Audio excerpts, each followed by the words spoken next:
Livro de Isaías, capítulo 11, versículo 1. Porque brotará um rebento do tronco de Jessé, e das suas raízes um renovo frutificará. Só até aí. Agora, o que uma coisa tem a ver com a outra, né? Da raiz de Jessé brotará um tronco. O que uma coisa tem a ver com Jesus, não é? Mas o que acontece é que Jesus, ele vem da linhagem de Davi, do rei Davi. Rei Davi esse que é filho de Jessé. E o profeta Isaías, como todos nós já sabemos, ele foi um profeta messiânico. Ele por muitas vezes pregou para o povo de Israel, falando da vinda do Messias. Assim também como o próprio rei Davi, se eu não me engano, no livro de Salmo 1, capítulo 1, fala do Messias. Fala também muito, o profeta Isaías fala muitas coisas que evidenciam a chegada do Messias. Tem um versículo mesmo que fala no livro de Isaías que os ossos do Messias nenhum seriam quebrados na hora da crucificação. O profeta Isaías também falava que como uma ovelha muda seria levada ao matadouro, e assim aconteceu. Jesus, enquanto ele foi sendo levado até a cruz, apanhando, sendo chicoteado, sendo humilhado, em nenhum momento Jesus rebateu, em nenhum momento Jesus reclamou, em nenhum momento Jesus questionou aqueles que estavam fazendo aquilo. Jesus apenas simplesmente aceitou e cumpriu a vontade do Pai. Aí eu pergunto para cada um de nós e para mim mesmo, será que nós temos mesmo o cacife de cumprir a vontade do Pai? Você está preparado para cumprir a vontade que Deus tem na sua vida? Muitas coisas na minha vida, a missionária, minha esposa, sempre fala, né, que Deus tem preparado algo para a minha vida. E lá no trabalho, quando me perguntam se estou preparado, eu digo que não. Mas é a vontade de Deus. Aí a gente fala, Deus, eu quero fazer a tua vontade. É bom que a gente pense assim. Óbvio que é muito bom. O próprio Jesus fala que ele se agrada daqueles que fazem a vontade do Pai. Nem o próprio Jesus, ele quis pregar para ele a glória que é do Pai.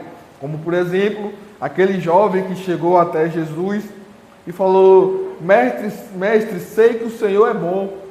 Aí Jesus foi lá e repreendeu ele e falou, não, bom é meu Pai. Ou seja, a vontade do Pai. A glória ele sempre deixou para o Pai. Mas pronto, o profeta Isaías ele estava falando sobre isso. E o título do capítulo 11 da minha Bíblia fala, o reino do Messias é pacífico e próspero. Aí eu lhe pergunto, o que uma coisa tem a ver com a outra? Da raiz do tronco nascerá um rebento da família de Jessé. Todo um processo passou de Jessé, Davi, até a chegada de Jesus. E o profeta Isaías estava pregando para o povo de Israel pelos pecados que Israel estava cometendo. Lá na frente, eles poderiam pagar uma grande punição, porque eles estavam ali vivendo ainda sobre a lei, as leis de Moisés, todas aquelas coisas de pecou, tem que sacrificar um animal, aquela coisa toda, né? Tinha que levar as leis à risca, era muito severo, tinha que ser muito na risca mesmo, na linha de toda a lei. E aí Deus, vendo tudo isso, pensou, vou enviar o meu filho, para que todo que nele crê não pereça, mas tenha a vida eterna. O próprio Jesus falou o quê? Que ele não veio para abolir as leis de Moisés, mas ele veio para cumpri-las. E quem crê nele estaria salvo. Essa era uma promessa para o povo de Israel entender e compreender que ia chegar um momento que as leis teriam que ficar de um certo ponto para o lado. Teria que focar o quê? Em Jesus, na vida de Jesus. Porque de uma certa forma, podemos dizer que Deus entendeu que as pessoas estavam idolatrando mais as leis do que amar a Deus acima de tudo e de todas as coisas. As pessoas não cumpriam as leis por amor a Deus, cumpriam as leis pelo temor do homem, pelo rigor do homem. E Jesus estava para quebrar esse paradigma. E esse paradigma estava ali acontecendo sobre o povo de Israel por causa da sua rebeldia, por causa da sua desobediência. O profeta Isaías estava mostrando para o povo um novo tempo que iria surgir. Um novo tempo de coisas que iriam acontecer através de quem? Do Messias, que é Jesus Cristo.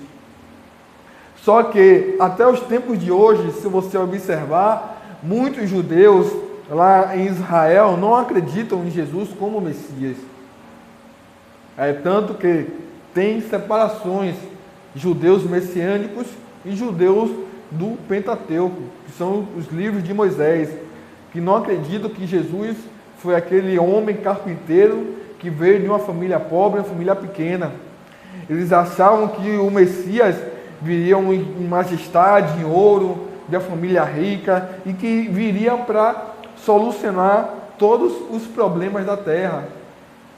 Ou seja, são judeus rebeldes, são judeus desobedientes, são judeus que não estão acreditando 100% na Bíblia Sagrada, mesmo Isaías sendo um escritor do Antigo Testamento, mas eles não acreditam na vinda do Messias. E aí eu fiquei me indagando e perguntando o porquê desse primeiro versículo, porque o versículo começar desta maneira. E aí eu lendo, eu pude refletir, entender e compreender o restante do texto. Observe, o versículo 2, ele já fala mais sobre isso. E repousará sobre ele o Espírito do Senhor, o Espírito de sabedoria e de inteligência, o Espírito de conselho e de fortaleza, e o Espírito de conhecimento e temor do Senhor. Pronto. Aí eu venho para aquela passagem do batismo de Jesus. Jesus chega para João Batista e pede para João batizá-lo. Quando João Batista batizou, o que acontece? Vem uma pomba branca ao lado de Jesus. E Jesus ali foi batizado com o Espírito do Espírito Santo do Senhor Jesus Cristo. Ou seja, os frutos do Espírito já estavam com Jesus. O Espírito de sabedoria, o Espírito de conselho, o Espírito de amor, de fortaleza. Os frutos do Espírito já estavam com Jesus. Ou seja, tudo aquilo que o profeta Isaías pregou no passado estava se cumprindo. Para você ver que uma palavra liberada por Deus não tem volta. O que Deus liberou, o que Deus ordenou, o que Deus concretizou, ela tem que acontecer. André trouxe um ponto muito interessante do que está acontecendo dos jovens hoje em dia, está morrendo cedo. Tantas almas se perdendo cedo. Mas está lá escrito na Bíblia, pelo aumento da iniquidade, o amor de muitos se esfriará. Muitas pessoas tirando a vida por outra por causa de uma besteira, por causa de 10 reais, por causa de R$1. Muitos querendo uma vida de ilusão, muitos querendo luxúria, prazer. Tudo isso que está acontecendo já foi dito há muitos anos atrás, há mais de 2000 anos atrás. Dessa geração que está acontecendo hoje, nós estamos vendo na íntegra toda a palavra que Jesus falou, que pessoas seriam pessoas presunçosas, pessoas arrogantes, pessoas soberbas, pessoas cheias de luxúria, pessoas cheias de soberbas. Tudo isso está acontecendo diante dos nossos olhos. Tudo aquilo que Jesus falou no passado está acontecendo. Tudo aquilo que Deus falou através do profeta Isaías estava acontecendo naquela época, através de Jesus Cristo, o nosso Senhor e Salvador. E aí o versículo 3 é mais interessante, porque ele esclarece ainda mais o versículo 1. E quando a gente vai lendo cada vez mais, quando mais a gente vai se aprofundando, a gente vai achando mais e mais respostas por esse capítulo.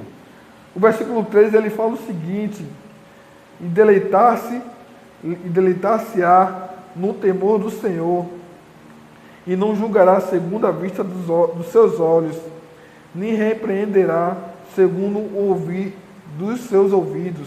Ou seja, ele vai analisar e não vai sair apontando e julgando. Você vê que Jesus, ele chega para a samaritana, ele estava ali com os discípulos, né, ao redor, e manda os discípulos ir para a cidade procurar alimento. E aí ele está ao lado de uma mulher samaritana. Sabemos que na época havia um embate ali entre samaritanos e judeus. Os dois não se davam bem, porque segundo os teólogos, os samaritanos vieram da Babilônia nos tempos atrás, e teve aquela mistura, né? Eles se envolveram com as pessoas que estavam na Babilônia, então não vieram judeus 100%, entre aspas, né? Digamos assim, vieram misturados, né, com a etnia do povo lá da Babilônia. E aí, quando eles voltaram cativos, os judeus olharam eles com outros olhos, não achavam que eles eram judeus. E ali eles tinham ali uma intriga entre eles, entre os povos. E aí quando Jesus ele chega perto daquela mulher samaritana, perto daquele poço, começa a conversar com aquela mulher sobre a água e tal, e Jesus fala que ele é água viva, né, que vai saciar a sede. E aí aquela mulher pergunta: por que o Senhor está falando comigo? Você sabe que não é bom, não é certo um judeu estar conversando com uma samaritana. Ou seja, Jesus viu aquela oportunidade e não se afastou daquela mulher, mesmo sabendo que aquela mulher estava no erro. Qual foi o erro daquela mulher? Ela já estava no seu quinto marido. Ela já estava sendo divorciada, entrando e saindo em vários casamentos. E aí Jesus falou sobre aquela situação. Jesus sabia que era errado, porque sabemos que Jesus não tem apreço pelo divórcio. Deus não se agrada do divórcio, mas ele não repreendeu, ele não se afastou, não julgou ela, não condenou. Jesus foi lá e acolheu, Jesus foi lá e abraçou, não ficou ouvindo, deu ouvidos às histórias daquela mulher. Jesus sabia perfeitamente o passado dela, Jesus sabia o que tinha acontecido com ela, mas Jesus não condenou, não julgou. Jesus não deixou que as conversações mudassem a percepção dele para com as pessoas naquele momento. E com aquela mulher não foi diferente. E aí Jesus conversa com ela e ela vê e entende que estava ali diante dela é o Messias. E aí ela sai por toda Samaria espalhando que o Messias estava ali entre eles. Outro ponto também foi a mulher do fluxo de sangue, que a mulher toca em Jesus e Jesus não despreza aquela mulher. Jesus acolhe aquela mulher e cura aquela mulher daquela terrível enfermidade. Outra ocasião que Jesus teve foi da mulher cananeia. A mulher cananeia foi atrás de Jesus pedindo um socorro, pedindo um alívio, um ato de emergência, um ato de desespero. E Jesus ali até por algum momento testa aquela mulher e fala: mulher, eu vim para os judeus, não vim para o seu povo. E aquela mulher com aquele olhar de não ter mais o que fazer, sabendo que só em Jesus poderia conseguir a vitória, conseguir a resposta sobre a vida dela, e falou: é verdade, meu Senhor, mas às vezes os cães ficam perto da mesa para pegar as migalhas. Não tem palavras para descrever a sabedoria e os conselhos que Jesus tem. Jesus não apontou o dedo, não julgou o dedo, não mostrou o dedo para ninguém, não desfez de ninguém. Teve o caso da mulher adúltera, pega no flagra. Segundo a lei, aquela mulher tinha que ser apedrejada. Em Deuteronômio, capítulo 22, versículo 22, fala que se um homem ou uma mulher for pego em ato de adultério, pego no flagra, punição é apedrejamento. E aí os fariseus pegam líderes religiosos, que deveriam ser os primeiros a dar exemplo, pegou aquela mulher, levou até Jesus, falou: Jesus, essa mulher foi pega em adultério, e aí? Você vai cumprir a lei ou vai passar pano para a lei? E Jesus fala: não, vocês têm razão, se está errado, está errado. Mas antes disso, faz o seguinte: atire a primeira pedra quem não tem pecado. E aí todo mundo se analisou, viu que estava todo mundo errado, todo mundo largou a pedra e foi embora, todo mundo caiu fora. E aí Jesus levantou, foi até aquela mulher e falou: mulher, onde estão os seus acusadores? Ah, foram embora. Aí Jesus fala: pois bem, vá e não peque mais. O único que podia julgar, o único que podia falar alguma coisa, não julgou, não apontou. Mas nós queremos ser os apontadores, nós queremos ser os julgadores, queremos ser os juízes.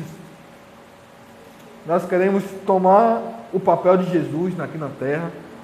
Como é que pode? Nós que viemos do pó, iremos retornar para o pó. Queremos ter cargo de juiz. Queremos ser os juízes. E o próprio Jesus não foi juiz aqui na terra. Ele deixou aí um legado que, infelizmente, o evangelho de hoje não está levando a sério.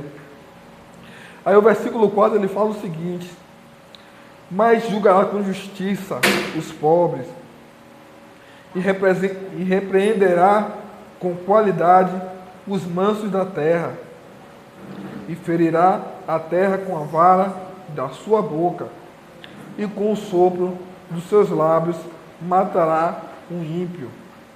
Ou seja, aqueles que deveriam seguir as leis e não seguem, Deus, Jesus, vai repreender. Por exemplo, quantas vezes Jesus repreendeu os discípulos? Inúmeras vezes.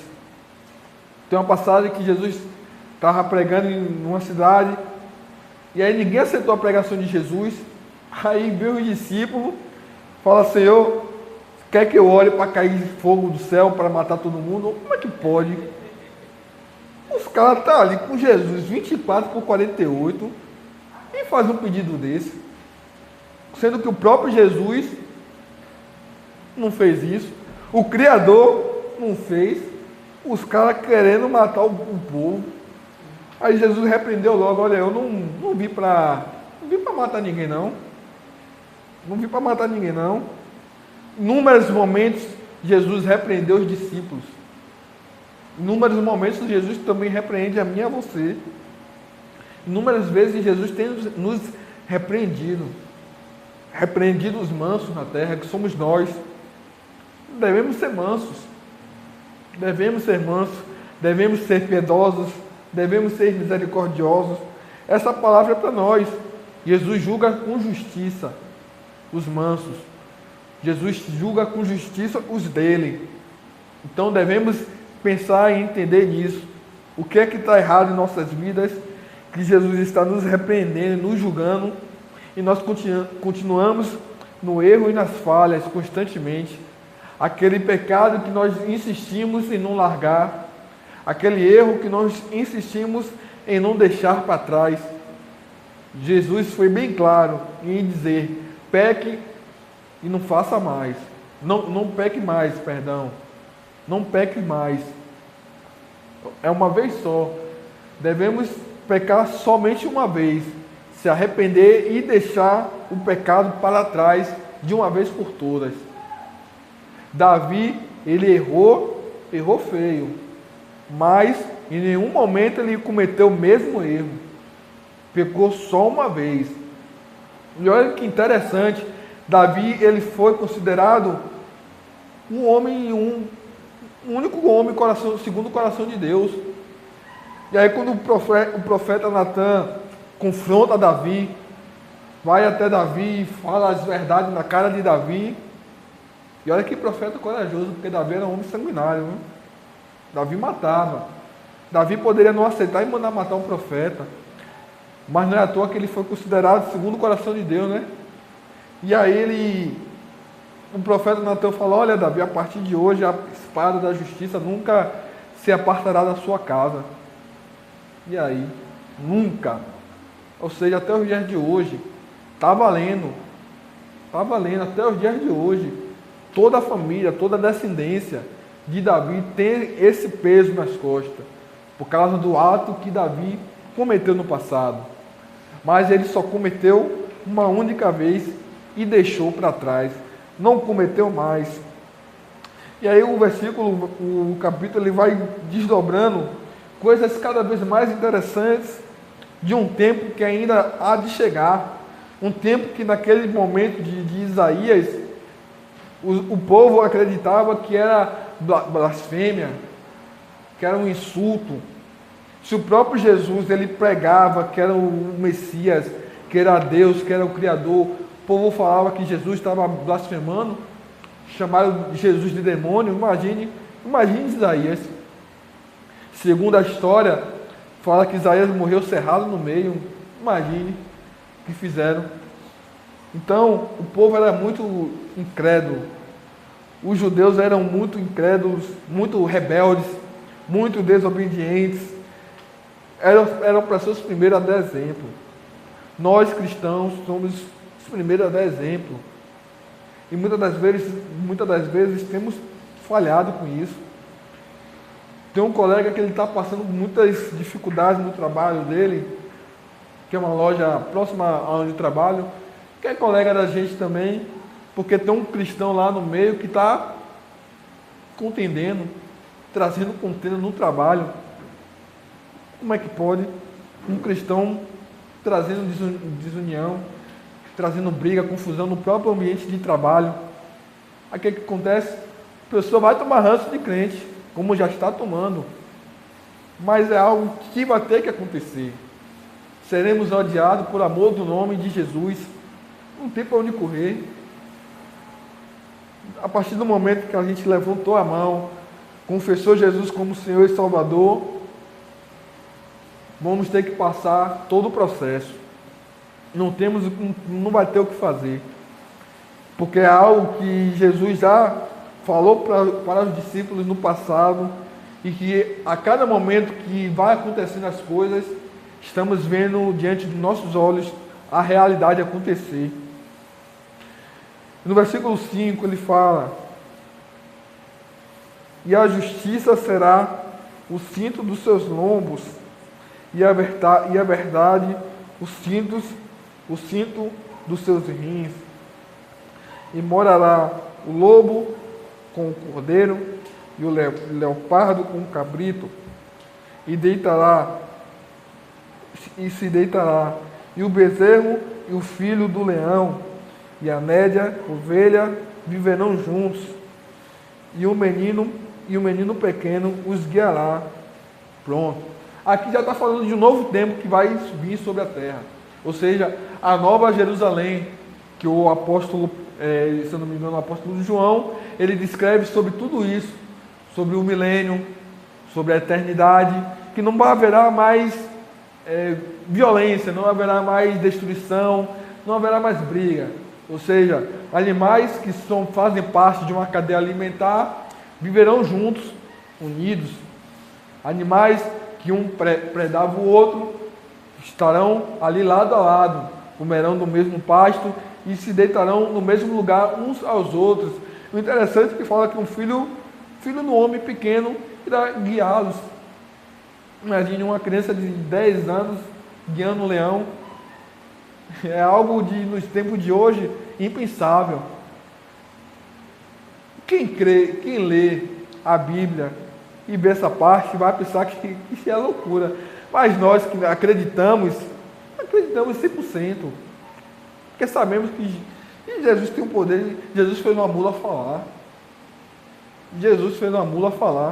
Eu brinco com a missionária que se um dia Deus fazer meu cachorro falar, eu saio de casa. Não tem condições. Eu vou duvidar? eu não duvido que Jesus tem capacidade de fazer um animal falar, tem capacidade de fazer um animal perigosíssimo ser manso. A própria história de Daniel fala isso, que armaram para Daniel, largaram Daniel numa cova com os leões dormiu do lado dele.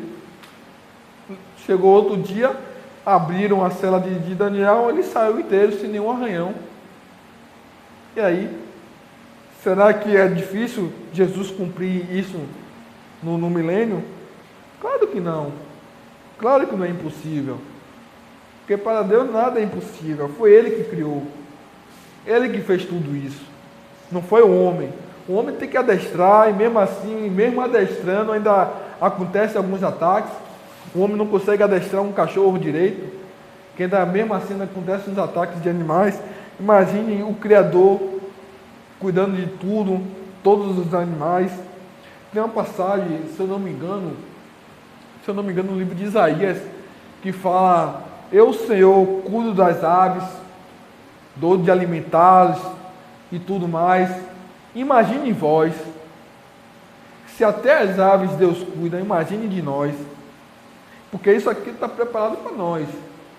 É um novo tempo que nós vamos viver, é uma nova época, uma nova era que nós iremos viver, mas basta a gente fazer também a nossa parte, porque, como eu falo sempre, a parte de Jesus já está garantida.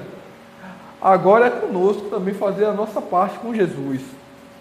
No livro de Deuteronômio fala, se eu não me engano, no capítulo 14, fala as bênçãos e as maldições da desobediência. Tem uma parte do texto que fala das bênçãos que você vai acontecer com as obediências, você sendo obediente, e tem as bênçãos as maldições que vai lhe acarretar com as desobediências. Se você fizer a sua parte para com o Senhor, você vai estar cercado de bênçãos. As bênçãos irão correr atrás de você, mas cabe o que? Obediência. Cabe cada um de nós fazermos a nossa parte. A vaca e a ursa pastarão juntos, e os seus filhos juntos se deitarão, e o leão comerá palha com o boi, e brincarão criança de peito sobre a toca das áspides, e o já desmamado meterá a mão na cova do basilisco. Imagine, uma criança pequena vai tocar numa cobra e não vai ser picado, vai meter a mão em lugares de animais muito perigosos e nada acontecerá. Tem uma passagem que fala que o apóstolo Paulo foi pregar numa ilha, se não me engano foi a ilha de Patmos, se eu não estou enganado, e aí ele foi picado pela cobra, a cobra peçonhenta foi lá e picou Paulo. Aí ele pegou a cobra e tirou, pá, pronto, acabou. O pessoal ficou desesperado, achando que ele ia morrer. Ele: não, estou bem. E aí começaram a idolatrar Paulo. Paulo: não precisa disso não. Está escrito lá que nenhum animal peçonhento te ferirá. Está escrito. Não precisa me idolatrar não, porque quem faz isso é Jesus, não sou eu não. Em outras palavras, se cumpriu na vida de Paulo também. Agora, no milênio vai ser diferente, porque vai ser proposital. Vamos andar junto com animais ferozes, peçonhentos, e nada vai nos acontecer. Vai ser algo inimaginável para cada um de nós. Vai ser uma outra época, uma época que não vai ter morte, não vai ter choro, não vai ter dor, não vai ter sofrimento algum. Não é à toa que em 2 Coríntios fala que nem olhos viram, nem ouvidos ouviram, nem subiu ao coração do homem as coisas que Deus tem preparado para aqueles que os amam. O interessante é o final, né? Para aqueles que os amam. Para amar a Deus, tem que cumprir toda a Bíblia Sagrada, todos os mandamentos, tudo que Jesus deixou para seguirmos.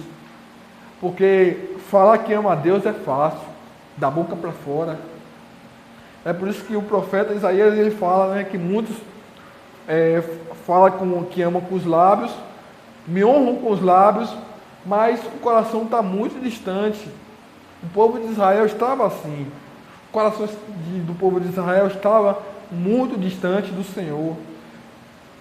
Se você vê os profetas do Antigo Testamento, a grande maioria deles é pegando pesado com Israel por causa da desobediência que estava de um nível, já estava saturado demais.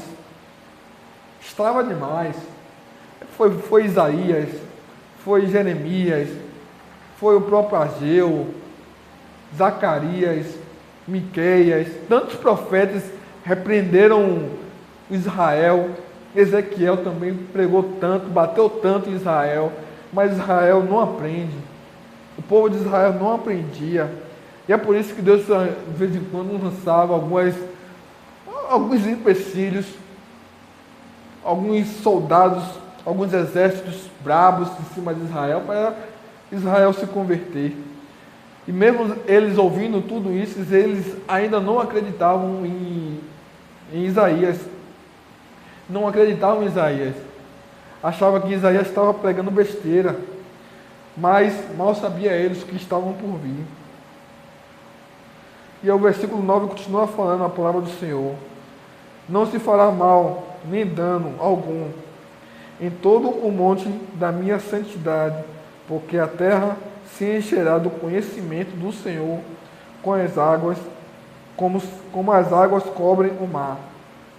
E acontecerá naquele dia, as nações perguntarão pela raiz de Jessé, posta por pendão dos povos, e o lugar do seu repouso será glorioso, porque há de acontecer naquele dia que o Senhor tornará a estender a mão para adquirir outra vez os resíduos do seu povo, ou seja, vai vir o quê?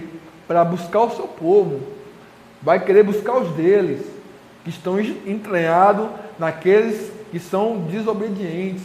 Deus vai requerer aqueles que querem algo com as coisas do Senhor Jesus Cristo, que restarem da Síria e do Egito e dos Patros, e de Patros, e da Etiópia, e do Elão, e de Siná, e de Remate, e das ilhas do mar. O interessante é que foi noticiado pouco tempo atrás, sabemos que as tribos foram dispersas, né? As 12 tribos foram dispersas, por causa daquela coisa de Salomão que teve e tal, depois passou para Roboão, Jeroboão, e por aí vai, e aí algumas tribos foram dispersas. E saiu no noticiário um tempo atrás, que o povo da Etiópia começou a ir para onde? Israel. Então, as tribos que foram dispersas vão começar a voltar para Israel. E Deus vai querer juntar todo o povo dele novamente. Vai chegar uma época que todas as 12 tribos serão reunidas. E aí, acredito eu, que se levantará o quê? Os 144 mil homens das 12 tribos. Homens perfeitos, que não se acharam imperfeições em seus lábios. Homens que foram idêntico a Jesus, homens sem falhas, sem erros alguns. Essas pessoas que estão espalhadas, Jesus vai ajuntar, vai começar a chamar novamente. E o interessante é que dessas tribos, das 12 tribos, 2 delas constantemente se degladiando, 2 delas constantemente brigando entre si. Vamos chegar lá para que nós venhamos entender o contexto que Isaías está mencionando neste capítulo. E se levantará um pendão entre as nações, e ajuntará os desterrados de Israel e os dispersos de Judá. Congregarás desde os quatro confins da terra, e desterrar-se-á a inveja de Efraim, e os adversários de Judá serão desgarreados. Efraim não invejará a Judá, e Judá não oprimirá a Efraim.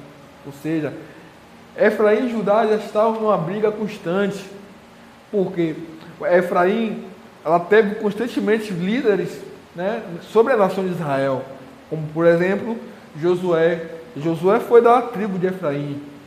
Então, constantemente Efraim, no livro de Juízes e tal, sempre teve ali representantes no poder, governando toda a Israel. Só que a partir do momento, isso mudou, com a queda do rei Saul. Segundo os historiadores, Efraim e Benjamim, que era a tribo do rei Saul, eram aliadas, eram tribos amigas. E com a queda de Saul, do rei Saul, quem foi que assumiu? O rei Davi, que era da tribo de Judá. Quando Davi ele assume o reinado, a tribo de Efraim não gostou muito, mas Davi conseguiu contornar a situação. Ele conseguiu o quê? Unir as 12 tribos e manter Israel unida. Tanto é que quando tiveram bastantes batalhas e conflitos contra a Síria, filisteus e outras nações, Israel sempre conseguiu sobressair por causa dessa união, com as tribos sempre fortes e unidas. Mesmo quando Davi ele tira a capital de Siló, que era em Efraim, e leva para Jerusalém, que ficava em Judá. E isso começou meio que uma rusga já entre as nações. As nações já não se davam se batendo muito bem. E Efraim começou a ter inveja de Judá. E aí foi indo, né? Davi morreu, veio quem? Salomão. Salomão foi governando bem e tal, aquela coisa toda. Aconteceu o que aconteceu. Saiu Salomão, veio quem? Roboão. Mesma coisa, mesmo processo. E nessa de distanciamento entre as tribos de Efraim e Judá, Roboão, junto com depois com o sucessor dele, que é Jeroboão, começou a colocar alguns impostos muito elevados para Efraim. Isso causou um grande conflito em Israel e acabou fazendo com que acontecesse a divisão entre eles. Efraim e as outras tribos se separaram de Judá. Aí criou-se o quê? O reino do norte, depois e o reino do sul, que foi representado por Judá. E isso causou muita inveja de Efraim. A tribo de Efraim não aceitou. A tribo de Efraim não viu que sua liderança foi perdida. Isso ocasionou o quê? Guerras. Ocasionou inveja. Como é que pode o seu irmão invejar o seu irmão?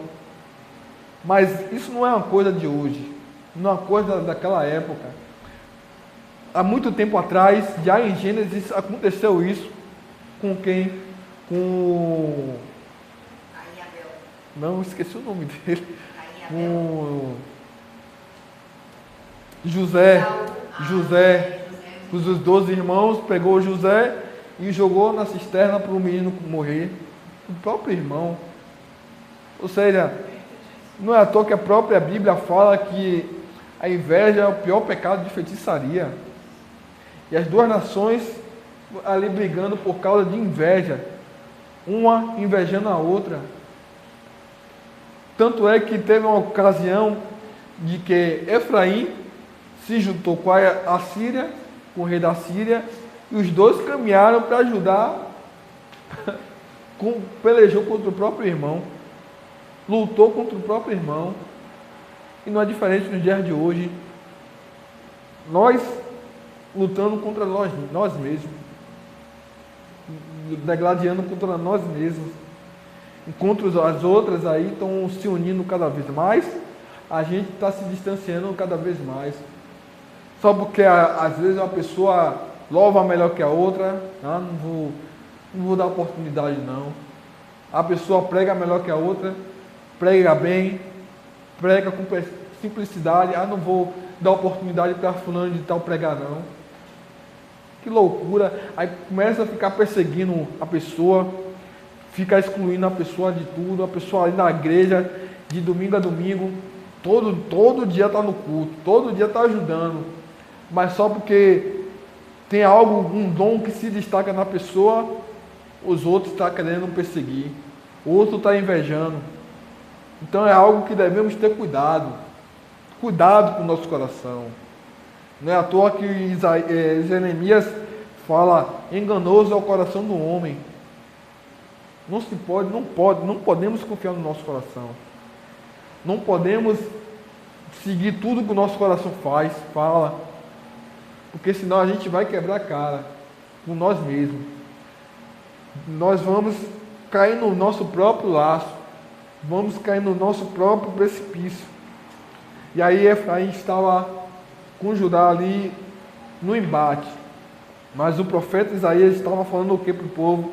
Isso vai acabar, vai chegar um tempo determinado que as duas não brigarão mais, as duas não irão se degladiar mais, as duas serão unidas, as duas serão juntas, próximas umas das outras, como o próprio Cristo quer que nós sejamos unidos, uns próximos aos outros, uns próximos sempre para ajudar, próximos sempre para estender a mão, próximos sempre um do outro para nos unirmos cada vez mais.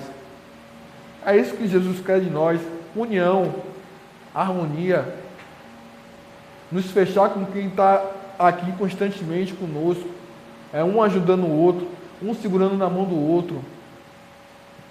E assim nós devemos colocar em prática isso tudo. O profeta Isaías estava falando para o povo que aquilo iria acabar. Aquela briga entre os irmãos iria acabar.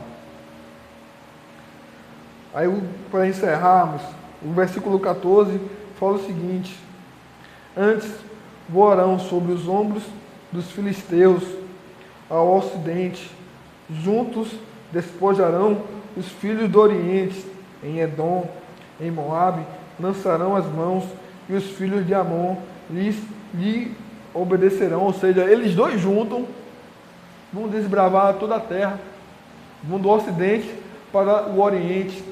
A terra, as nações que são inimigas declaradas deles, irão obedecê-los.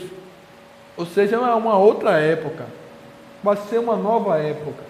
Então nós temos que crer e entender que isso tudo é passageiro. Isso tudo vai passar. Tudo vai ficar aí. O que Deus tem preparado para nós, se nós entendêssemos, se Deus desse uma amostra nos nossos sonhos, das coisas que Deus tem preparado para nós, muitas das picuinhas que o Evangelho tem hoje, acabaria. Muitas das bobagens, das criancices que o Evangelho de hoje tem, deixaria de existir. Porque é algo muito grandioso para eu ter que ficar me preocupando com vida de A, B e C. É coisa muito grande. É algo muito grande que Deus tem preparado para nós. E se o Senhor destruirá totalmente o braço de mar do Egito e moverá a sua mão contra o rio com a força do seu vento e ferindo-o,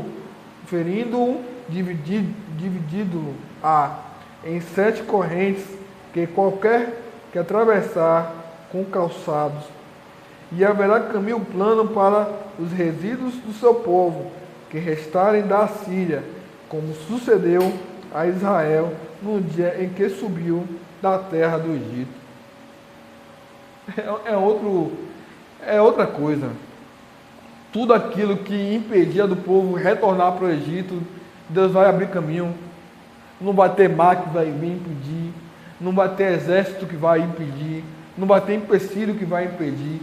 Tudo aquilo Deus vai tirar, Deus vai limpar, Deus vai desconstruir, para o povo dele passar, para o povo dele caminhar, para a promessa dele se cumprir na minha vida e na sua vida, porque Deus tem grandes coisas para nos conceder ainda nesta terra e na vida vindoura. Uma vida de paz, uma vida de harmonia, uma vida de alegria. Se eu não me engano, em João 14, eu vou falar um pouquinho, porque eu esqueço um pouquinho das coisas. João, no seu capítulo 14, ele fala: não se turbe vossos corações, crede em mim, crede em meu Pai. A casa de meu Pai tem muitas moradas, senão não vos teria vos dito, ireis vos preparar o lugar, e quando eu retornar, eu vos levarei, para onde eu estiver, estará vós também. E com esse versículo maravilhoso, agradeço a minha riquíssima oportunidade nessa noite. Glória a Deus.